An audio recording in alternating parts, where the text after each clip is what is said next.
Structural adjustment, the hidden chains of economic reform.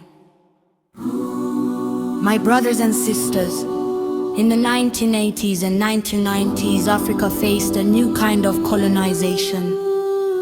It did not arrive with soldiers.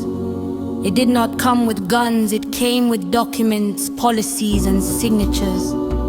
It came in the name of economic reform. It was called structural adjustment, PRODEALS.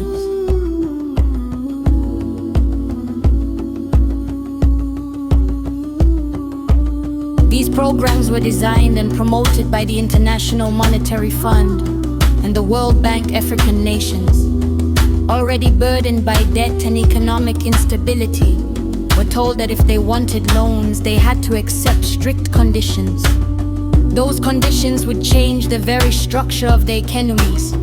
Governments were instructed to privatize state-owned companies, national airlines, mines, farms, banks, and utilities. Built with public money was sold. In many cases, they were sold cheaply to foreign investors. What had once belonged to the people was transferred into private hands. Public spending was cut, health budgets were reduced, education funding was slashed, subsidies that helped ordinary families afford food and fuel were removed. The message was clear: reduce government involvement, open markets, and let competition decide the future.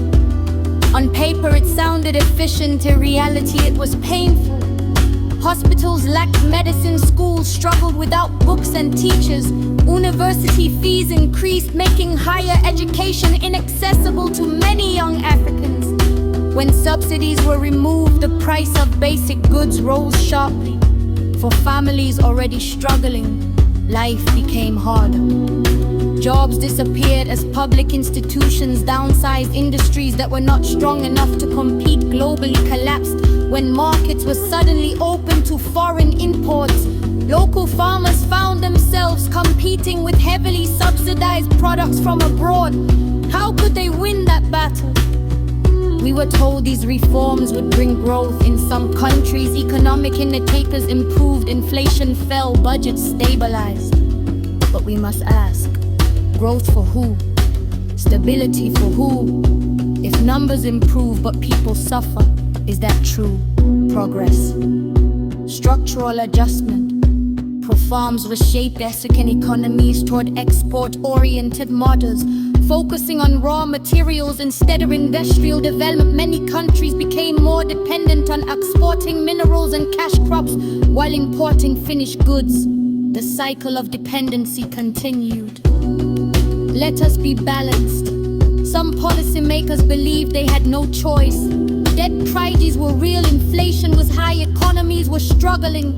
But the implementation of these policies often lacked protection for the most vulnerable. The social cost was heavy. The lesson today is not to reject reform. Africa needs strong economic management. We need accountability, transparency, and sustainable policies.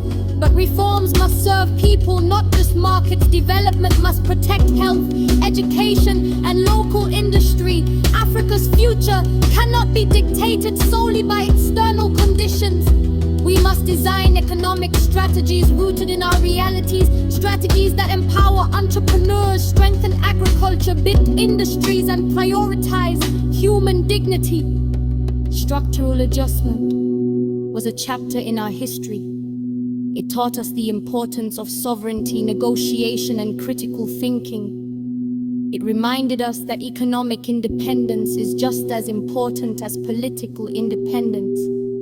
As we move forward, let us build economies that are resilient, inclusive, and people-centered. Let us ensure that no reform sacrifices the dignity of our citizens. Let us remember that true development is measured not only in GDP, but in opportunity, health, education, and hope. Africa must not only adjust, Africa must rise.